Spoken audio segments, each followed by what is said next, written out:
everybody. Welcome to the third day of DocLands 2021.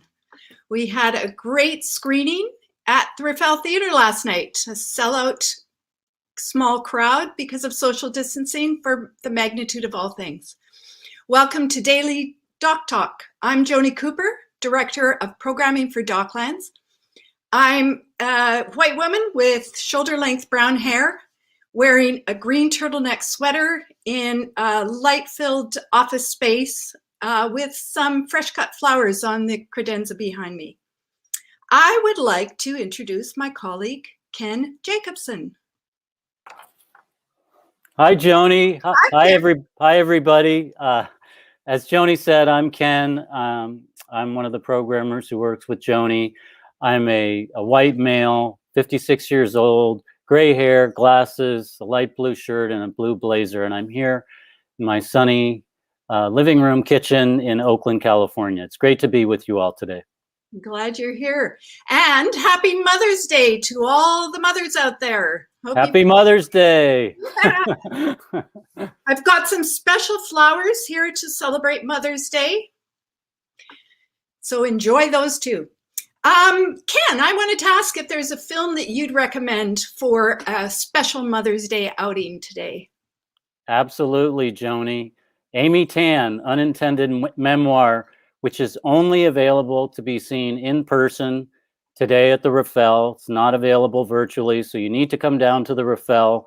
There are two screenings, 4:30 and 7:30, but the 7:30 screening's really the one to shoot for, as Amy Tan herself, along with Kyle Redford, the late director, Jamie Redford's wife, will be here in person for the Q&A. You know, of course, Amy's breakout novel, The Joy Luck Club, it's all about mothers and daughters. And Amy, you know, the film really shows Amy's kind of fraught but very close relationship with her mother, Daisy.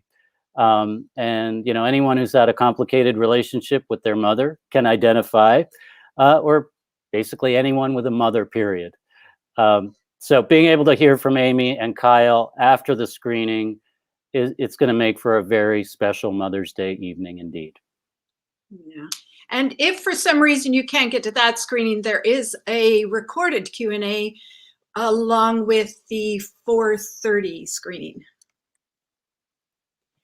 I think another great Mother's Day film that we've got at DocLands this year would be Codename Nagasaki by Norwegian director Fredrik Hanna. I find it just an incredibly unique hybrid doc that melds the documentary genre with animation, film noir, and a wee bit of mild and entertaining horror. But the story all leads to an incredibly sweet story of a young Japanese Norwegian man whose mother disappeared from him and his family 27 years ago.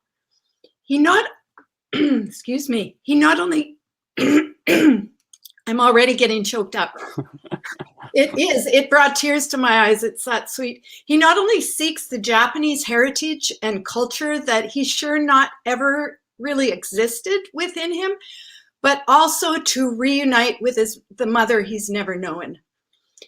Needless to say, he has dreams and nightmares about what might happen while on this quest. It is built definitely like a film noir. So it's really, really unique and very entertaining. It's funny because when you were describing that, it reminds me how many hybrid films we have that combine different filmic elements and how international we are, so yeah. I think it's a great pick for today. Yeah. We don't, we like to reach out, of course, to all different cultures as much as we can, as much as we're given the chance to. So can I talk about another one? Oh, please. So it's funny, you're being international, I'm being local, because Amy Tan is based here in San Francisco, and the film I'm about to talk about, Rita Moreno, Just a Girl Who Decided to Go for It. Rita is practically my neighbor. She's in the North Berkeley Hills in a beautiful home. Hopefully she's having a great Mother's Day with her daughter. And this film is just a delightful portrait of Rita. It's incredibly well made. Rita is just a living icon. She is a so-called EGOT winner, Emmy, Grammy, Oscar, Tony, and many other honors. And she's really had a career like no other.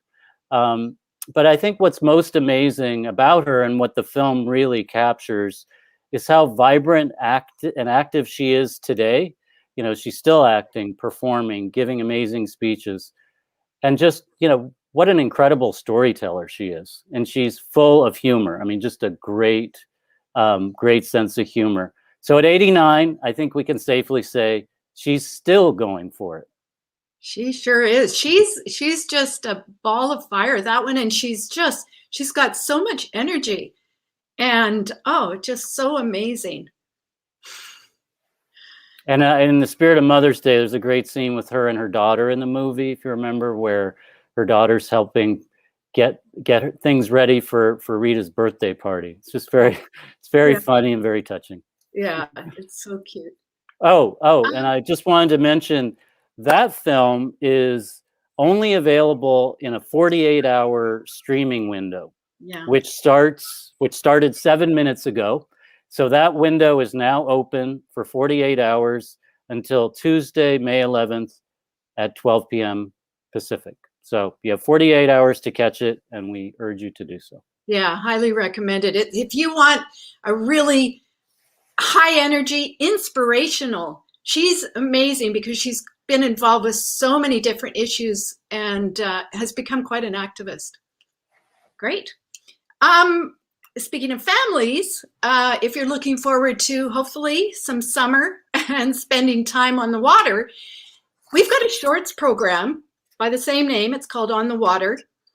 And there's a lot of, there's some family, there's friends, there's exploration, but one of the shorts is Wood on Water by Hannah Taylor Byrd, which follows 12 young women on a remote canoe trip that provides more than enough of adventure to feel a real sense of satisfaction. So you can join them on that.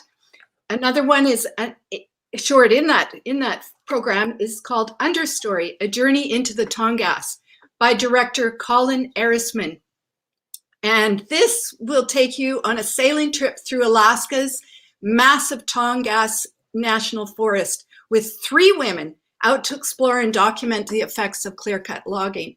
So there's 2 great women adventure films. Thirdly, the third film in this program is called The Long Today, and it will be your inspiration if you've ever wanted to go on a family canoe trip. It's by director Niobe Thompson, who incidentally has a second very powerful short on climate change that plays with the feature Inhabitants, an Indigenous Perspective by directors Costa Boutsikaris and Anna Palmer. It's an incredibly valuable film, especially for those of us in Northern California, as it explores the tried and true essential methods of North America's original inhabitants in combating the effects of climate change. And something that I think we've forgotten how to look at what's already gone on and how others have had success, because I think some advice might be needed. Absolutely, especially as we're about to enter, unfortunately, fire season, and the lessons learned in that film I found to be truly, eye-opening, and hopefully a guide for all of us trying to figure out, how we're going to kind of get back to where we need to get back to in terms of the climate. Exactly. Yeah. I think there might be one other film you want to talk about too. Indeed. I not to leave fathers out of the picture completely, I wanted to mention a film that I think is a really original take on the biographical documentary form and a fascinating story. It's called No Ordinary Man by Ashling Chin Yi and Chase Joint. And it's a portrait of the jazz musician and trans culture icon, Billy Tipton. Besides, just the story of Billy's life, which I really didn't know anything about until I saw the film, you know, two things really stood out for me. One, the incredibly insightful trans actors and scholars who reflect on Billy's life in the film, and the interviews with Billy's son, he speaks so poignantly about his dad in this film. And I think it's just a real tribute to Billy Tipton. So No Ordinary Man, it's available virtually. Check it out. Yeah, it's a great story, and I agree. It's just the way they've done it is just a very different view of a bio. So take it in. I would like to thank our DocTalk Daily sponsor, the Make It Better Media Group, and also let you know that tomorrow I'll be chatting with Deanne Whalen, who won last year's Doc Pitch Audience Choice Award for her project 500 Days in the Wild. She's still out there in the wild, not 500 days later, but a little over 6 years. So she's got a lot to talk about. And I just wanted to thank you all for joining us today, for tuning in, and see you tomorrow, hopefully here, as well as at the movies. Absolutely. Happy Mother's Day, everybody. See you at the movies. Bye, Joni. Bye. See you later.